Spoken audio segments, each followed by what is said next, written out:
ప్రముఖ నటుడు ప్రభు కుమారుడు విక్రమ్ ప్రభు కథానాయకుడిగా తెరకెక్కిన గజరాజు ప్రేక్షకుల నుంచి మంచి స్పందన అందుకుంటోంది. ఈ సందర్భంగా చిత్ర యూనిట్ విజయోత్సవ సమావేశాన్ని నిర్వహించింది. ఈ సినిమా తెలుగు నిర్మాత బెల్లంకొండ సురేష్, మంచు మనోజ్ సహా పలువురు సినీ ప్రముఖులు ఈ కార్యక్రమానికి హాజరయ్యారు. కన్ను చెదిరేను వెన్ను అదిరేను ఏమిటో ఇది గుండె తలుపులు తట్టు పిలుపులు కోటి వినబడే మాట తడబడే ఎందుకు మరి.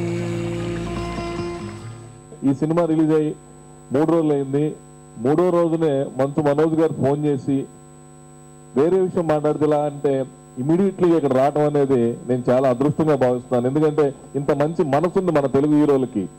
మంచి సినిమా ఏ డైరెక్టర్ తీసినా మేము ఎంకరేజ్ చేస్తామని మన డైరెక్టర్లు నందిని రెడ్డి గారు, వాసు, మారుతి, నాగేశ్వర రెడ్డి గారు వీళ్ళంతా రావడం నిజంగా ఇది కాంచనలాగా పెద్ద హిట్ కావాలని వీళ్ళంతా మంచి మనసుతో ఇక్కడికి వచ్చి ఈ సినిమా గురించి ప్రమోషన్ చేస్తున్నందుకు వాళ్ళందరికీ నా హృదయపూర్వక ధన్యవాదాలు చెప్తాను.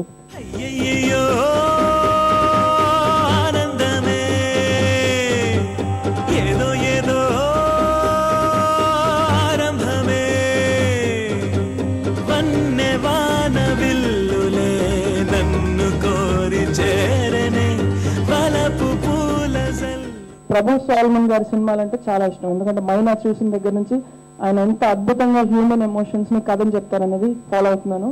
సో వెంటనే డబ్బింగ్ మానేసి వెళ్ళి చూశాను. అండ్ సినిమా చూసిన తర్వాత ఒక 5 minutes కదలలేదు సీట్లోంచి. మన ఆంధ్రప్రదేశ్లోనే షూట్ చేశారు చాలా మటుకు, ఇది అరకులో షూట్ చేశారు. అండ్ ఆంధ్రప్రదేశ్ అరకు ఇంత అందంగా మనం ఎందుకు చూపించలేదు, మన తెలుగు దర్శకులు ఎందుకు చూపించలేదు అని చాలా ఫీల్ అయ్యాను నేను. చెప్పినాదే తన ప్రేమని విని ఆపే దెట్టగుండెని ఈ మాటను ఎవరు చెప్పగానే వినలేదులే.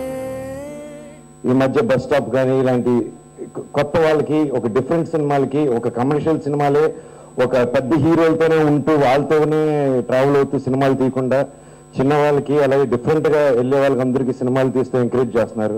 సో బెల్లం గారికి hats off for that.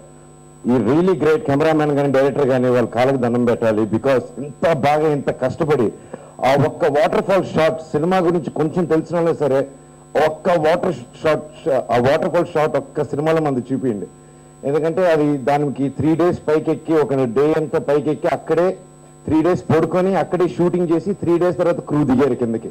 And ఇంత కష్టంలో ఒక ఏనుగుతో ఒక యానిమల్తో ఇంత కష్టపడి అది కూడా శివాజీ గణేషన్ గారి మనవడితో పెట్టి ఇలాంటి ఒక యానిమల్కి ఇంపార్టెన్స్ ఇస్తే ఇలా సినిమా తీశారంటే hats off to the actors and hats off to the team. ఒక మాట చెప్పే ఆ బదులేది లేకుంటే మట్టేసి కప్పే